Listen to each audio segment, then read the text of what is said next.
KTN News.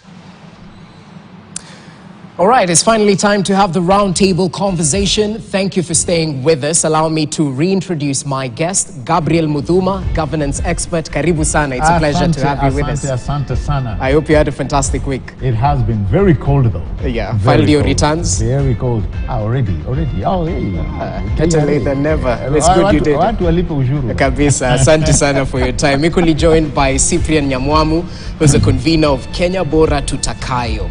So tell us, what does Kenya Bora Tutakayo do? Kenya Bora Tutakayo Assemblies is a national forum of Kenyans who are pushing for the third liberation of Kenya. Okay. And we are for good governance and the economic liberation of the people of Kenya. And we'll definitely be talking about governance issues, but perhaps off the cuff, your reaction to the story we've just witnessed right now.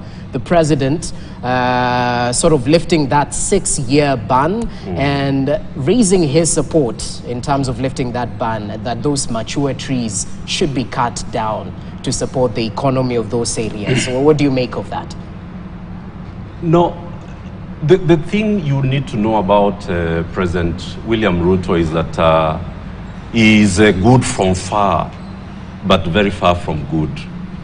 When it comes to the promises and the populist declarations, there nobody rivals President William Ruto. But when you start now to do what we call the policy examination of what he's talking about, he has gone back to the roadside policy making, which is not based on science, it's not based on evidence. And that kind of policy making reminds us of the more years of Baba, who was number one on everything. What President William Ruto declared today from Molo is going to be very counterproductive, because the policy that the government had already issued was to plant the billions of trees. This policy that he has now announced today is not based on any evidence or any cabinet paper which informs him that these are the number of old trees, and that if we open the forests to be cut down, this is what's going to be the consequence of that. And it's very unfortunate. Policy is not made like that, and in terms of governance, this is actually counterproductive, and it contradicts his government's own policy, which is on paper.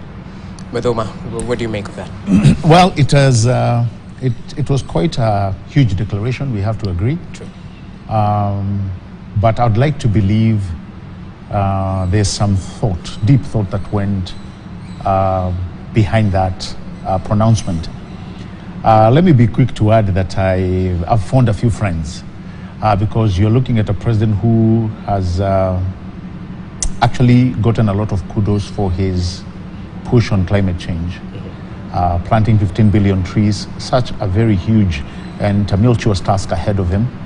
And I kind of pushed that friend of mine this evening to wonder, that declaration, I mean, you're back to logging. The president has tried to discuss something in that clip that you've just shown us, and he's talked about the trees that, he's talked in the forest, the trees that use his language, miti naozea, yeah? Yeah. And the mature trees, what are we going to do with them? How many are they? At this time, we do not know, but one thing for sure, if he's talking about commercial trees, my good friend will know it only makes 6% of the gazetted forests. That is data that's available. And I also got information that you're not just cutting trees haphazardly. We've gone back to the formation of ukikata moja panda miwili. Now, if that is the true mantra that is going to be run, I agree fully with the president. If that is not what is happening, I'll agree with my friend. Okay. I'll also believe that I'd really hate to think that a person who carries the intelligence that a president has, or the ministry, or the Department of Forestry, if you will, the Ministry of Agriculture, if you will, again, would allow such a statement to be uttered without there being serious discussion behind it. So I'd be slow to say a person is good from far but far from good. But then again, we live in a free democratic Definitely. country. So from your What point, is it's not counterproductive. I mean, you know, at some point, Okay. we cut trees and we plant others. That's the truth. There was a time, you can correct me on this. There was a time, I think, in Nyeri. It was a huge barrage. People were discussing, what are we going to do because of the water levels? What are we going to do with most of these trees Okay. that are really taking much of this water? I knew everybody knows them, yeah? The blue gum. And they came with a solution to cut them down because they are good for timber and what have you, and to replant other types of trees that don't require or that don't take much of that beautiful resource called water. And so, you know, some of these things, you know, we say we punch as we move along. Interesting. So, gentlemen, let's agree to disagree.